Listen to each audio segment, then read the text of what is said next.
Hey, thanks for joining me.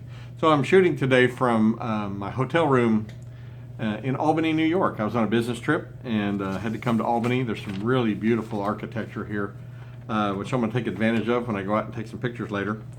But today, one of the lenses I brought with me is a lens made by Ludwig, and it's the Ludwig Meritar 50mm f2.9. Kind of a small lens, not very big. But this lens utilizes the 3-element Cooke Triplet design. Now the Cooke Triplet is a lens that you sometimes hear associated with what's known as the Cooke Look. And the Cooke Look is a term that describes lenses that deliver a certain look that's very popular in the movie industry. Not so much really talked about in the just regular photography industry, but in cinematography circles and videography, it's an important thing. And you'll sometimes hear about lenses that use the Cooke Triplet design, and people refer to them as delivering the Cooke Look, and they deliver some of the aspects of that look, but they really aren't where that look came from. The Cooke Triplet was designed in 1893 by Harold Dennis Taylor, and he worked for a company called T. Cooke and Sons that was a telescope manufacturer.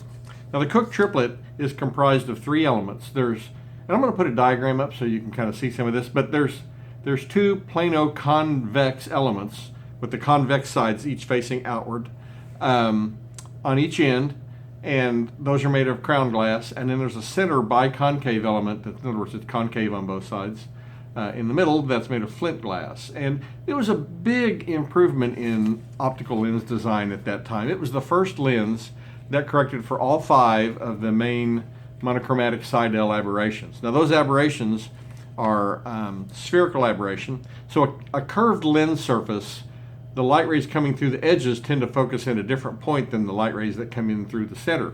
And it's called spherical aberration. It creates obviously some unsharpness in images. It also corrected for coma, which is an aberration that makes little points turn into little comets that make smears of them.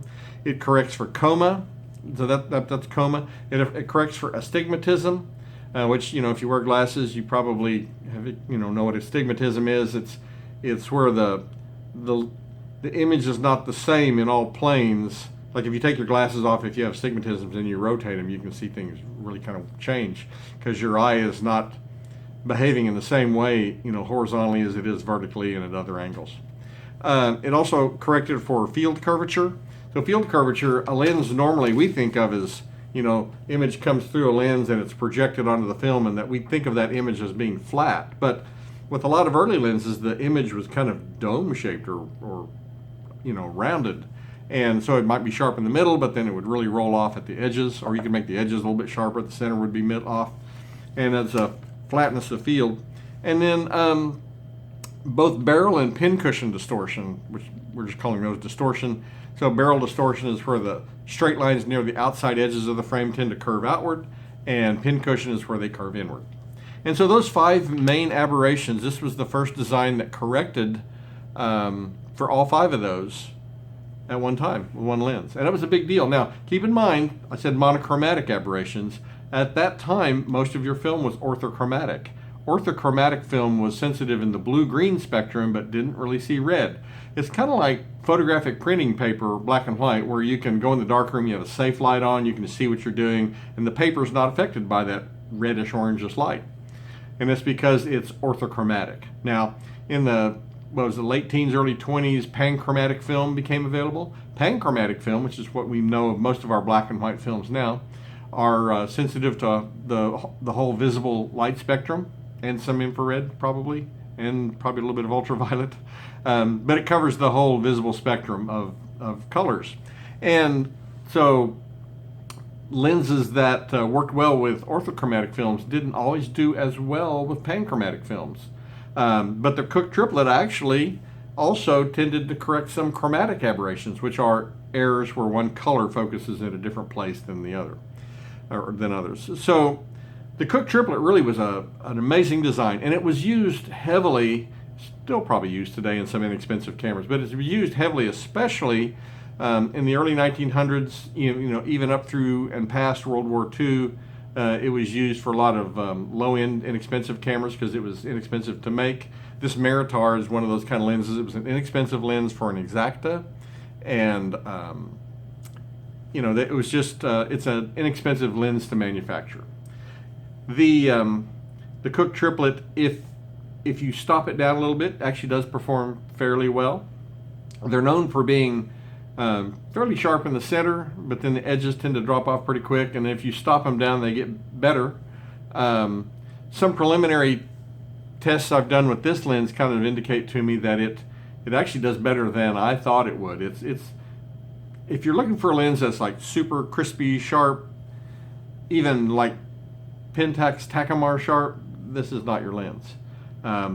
This lens, it's going to be reasonably sharp in the center, and the edges kind of do drop off. So in a certain way, it does kind of have that Cooke look that you might say, but there's more to the Cooke look. I think any filmmaker would tell you there's more to the Cooke look than just the middle being sharp and the edges being soft. There's more to it than that. There's actually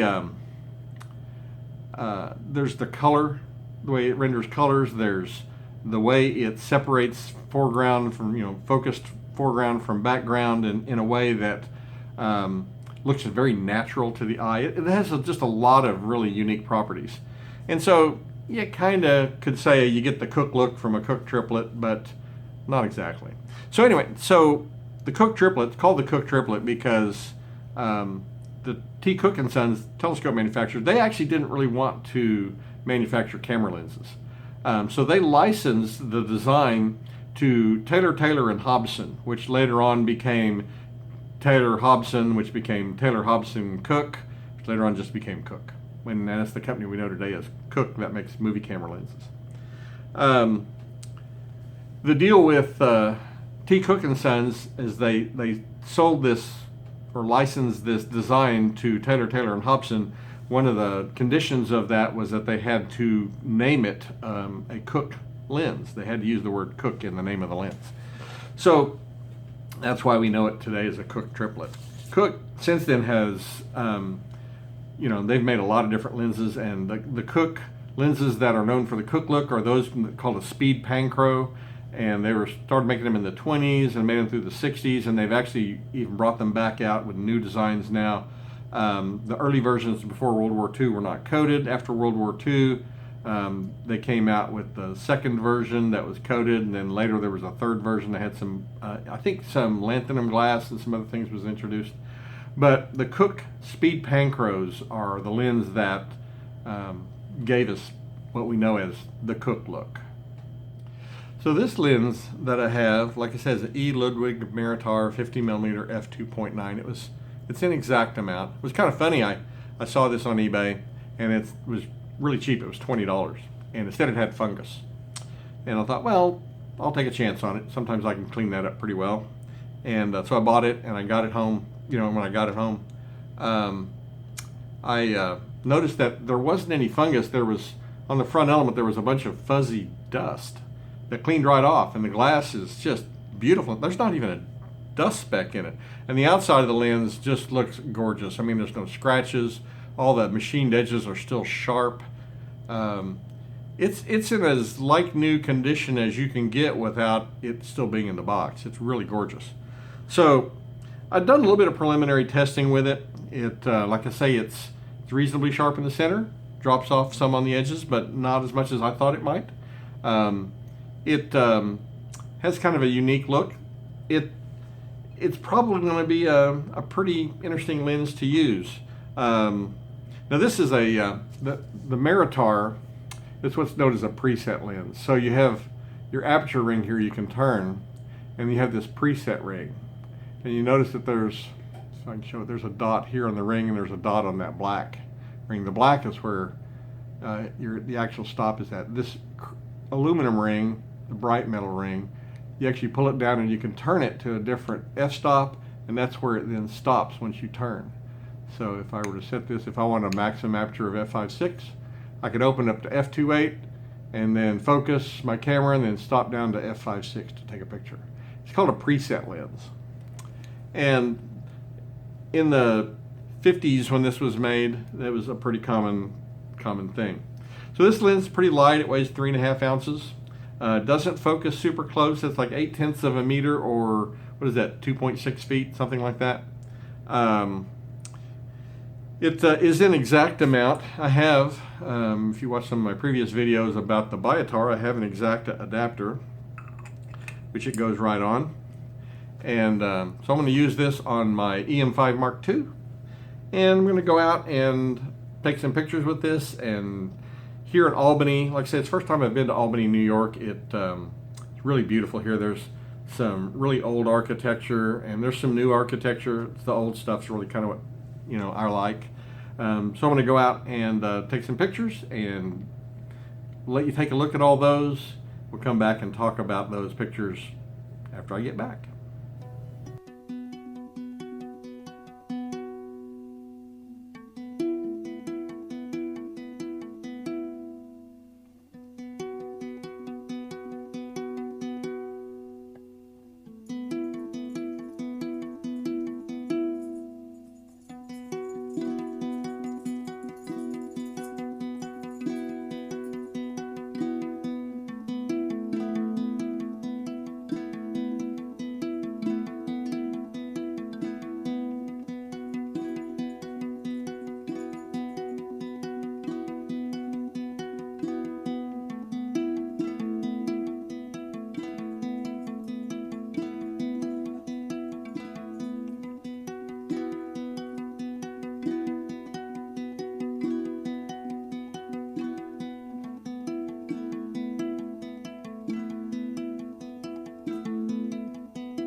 Well, I hope you enjoyed seeing some of those images. It was kind of fun to walk around and look at the architecture and take pictures of some of it. Really just a gorgeous town in terms of its architecture. Like I said, Oklahoma doesn't really have much old architecture. Oklahoma became a state in 1907, and some of the buildings built around that time were, you know, they were pretty nice looking. We have a few still, but a lot of them were torn down in the 60s and 70s for urban renewal. And then they built ugly modern buildings in their place that now don't even look very modern. So anyway, it was really fun to kind of take it out. But what about this lens? So what do we have here? What can we do with this thing? A few things that I kind of learned about this, shooting this today and then looking at the images. It has a decent sharpness in the center.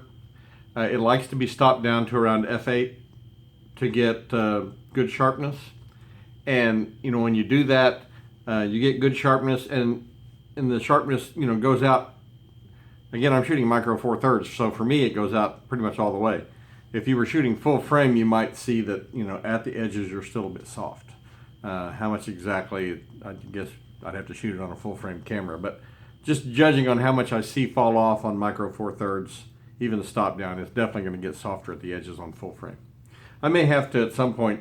I've got a couple of Exacta bodies, and I keep saying I'll do this. I need to probably do a CLA on one of them and make it functional so I can put some of these lenses on it. But anyway, the sharpness is not clinically sharp. It's sharp, but it's not super sharp. And the other thing that I noticed about it is that the backgrounds, when you focus close as it is, it's 2.6 feet, but you focus up close and use the aperture at f2.9 to try to blur your backgrounds. The backgrounds I mean, they go out of focus, of course, but they're not soft and creamy like you would like to see, or I would like to see. They're kind of, I guess what I would say, edgy and kind of frenetic. They have a kind of a busyness to them that's almost a little distracting.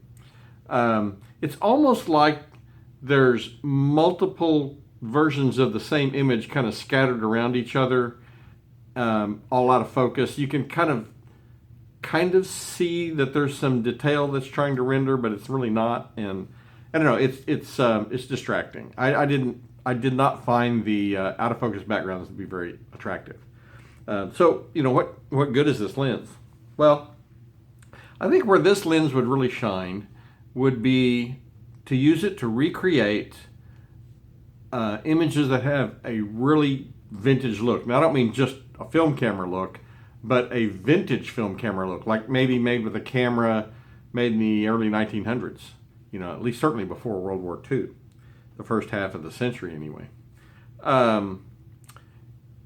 You would be, if you were to shoot pictures and convert them to black and white, maybe sepia tone them, shot with this lens, I think you could really make an image that looks like it was shot a long time ago.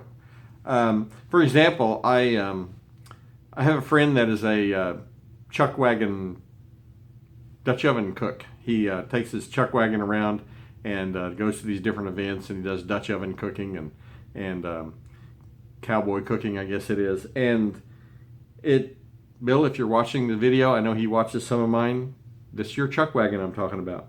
Anyway, I've always wanted to take a picture of his chuck wagon, and I have this mental image of the chuck wagon kind of sitting maybe on a grassy hill, the buffalo grass or whatever around it, and creating an image that really has that looks like maybe it was taken with a camera from the early 1900s. I have a 1906, I think it is, Seneca.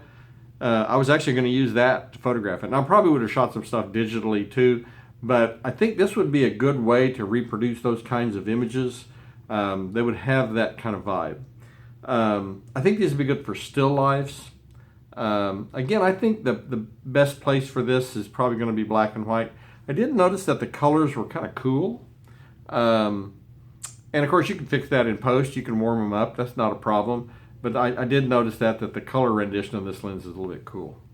So does this lens behave like all triplets? Or are they all the same? That's probably not the case. I know that the Meyer Trio Plan lenses are pretty highly prized. They command a good price. The 100 millimeter Trio Plan is fairly expensive.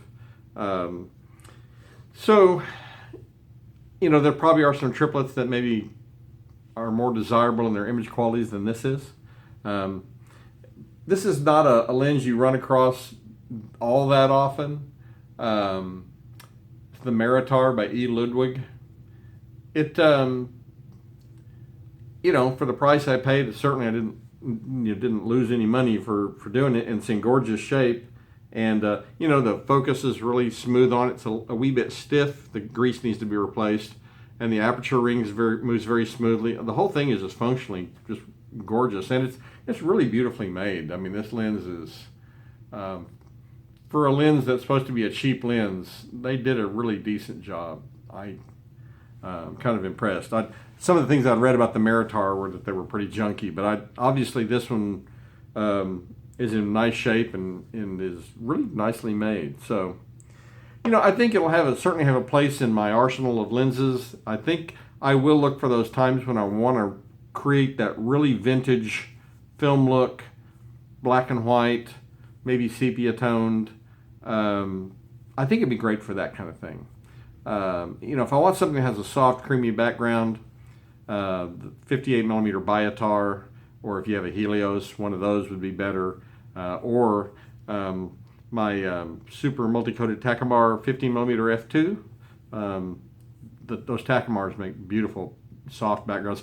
Even my Nikon, I've got a couple Nikon 50 millimeter f1.4s that make nice, beautifully soft backgrounds. And so I think I would probably use one of those lenses if that's what I was after. I don't think this is going to be the super smooth background kind of lens. But I do think that when you want that look that a vintage camera would have made, largely because a lot of them used a similar lens design, I think this would be a great lens for that. Well, I hope you enjoyed that. If you have any thoughts or questions, I hope you'll leave me a comment. I always love hearing from you. It was fun getting to know and learn about this lens, and I've really had a good time playing around with it, and a great city to take some pictures. I have to admit, I did take some pictures with another lens that's better quality than this, and so I have some good record of some of the buildings that were a little bit sharper than this thing. But yeah, if you have any questions, please leave me a comment. I always love hearing from you, and as always, hey, thanks for watching.